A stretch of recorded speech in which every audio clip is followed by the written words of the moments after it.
So welcome to Lent. How many of you have given up something for Lent? Yeah, lots of people. Yeah. So that giving up something, that sacrifice, puts us in the desert like Jesus is this weekend. That prayer, fasting, and almsgiving, and that giving up something is that fasting. So one of the pieces of the three things we do during Lent. But I'm reminded that sometimes that doesn't necessarily bring us closer to God, the things that we sacrifice. So we might remember why we're sacrificing indeed Lent. But I'm reminded of the pastor that I worked with in my past who gave up coffee for Lent. And it not only didn't bring him any closer to God during Lent, it didn't bring anybody around him closer to God.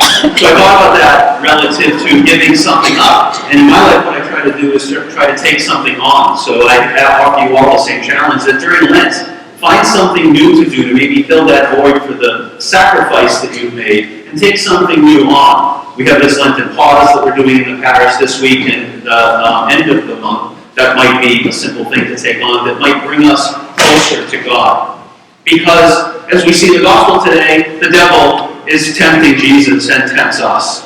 Now, unlike Jesus, we get into that temptation. But the question I had is, could we choose not to sin? And one of the lines that I liked about temptation that we face came from this book. There's a 3-volume set of this author that wrote about just the Gospel of Matthew.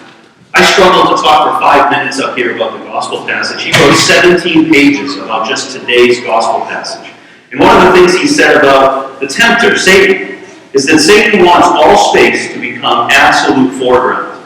So everything in our lives to be about pleasure and self-gratification, and all time to become the present moment. Just like the day and age that we live in, where we get instant satisfaction in things. We want to know something, we look it up on the internet. We want to get something, we want it right now.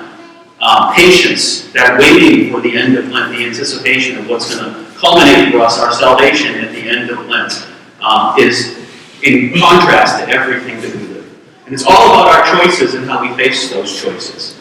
I think about what Father Mike said last week about the confirmation candidate and the sponsor saying to the candidate, you don't really have to believe all this stuff. And there's some truth to that. It's a choice. If you're getting confirmed, you're choosing to believe all this stuff. So while what she said is true, if you're there for confirmation, you're choosing to believe this. That's why you're there for confirmation.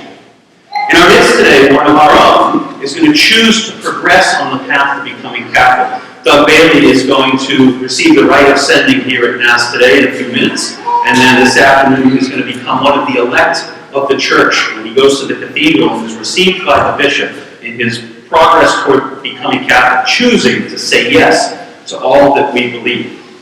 And so when I think of those choices in our faith, I flew to Baltimore this week for work, and I had to drive over to Salisbury, Maryland. And if anybody's made that trip, you go over the Chesapeake Bay Bridge.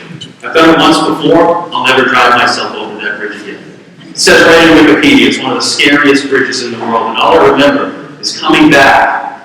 It's like 4 feet off the Atlantic Ocean for 5 miles. And there's a wooden guardrail separating me from the ocean.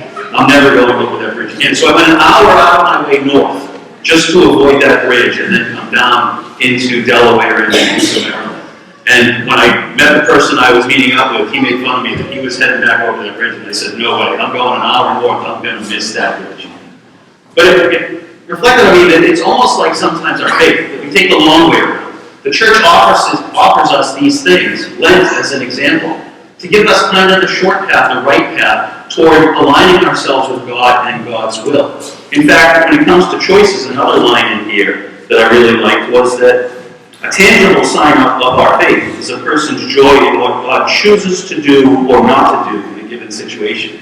It's God's choice, not ours. Our job is to align ourselves with God's will. The believer loves God and not the way in which he conceives God can help him. Jesus today is tempted in 3 ways, just like we're tempted in our lives. He's tempted with the physical needs. He's in the desert and hungry, and the devil tempts him with food. Then he tempts him spiritually and says, you can rely on God's angels to save you should something happen to you. And then he tempts Jesus' ego. I'll give you all the kingdoms of the world. Those are the temptations that we also receive, but it's our choice on whether we give in to them or not. So the challenge is we're in the desert with Jesus. We're doing that fasting, prayer, and almsgiving. but also to find a way to choose to align ourselves with God and get closer to Him. So if you can't do it for an entire week, maybe just one day or 1 hour during the week. Focus on the choices that we make. We make so many of them, a lot of them unconsciously out of habit, that may not align ourselves with God. So the challenge is to try to align ourselves with God and bring ourselves closer to Him, and to make conscious choices to do that during this period.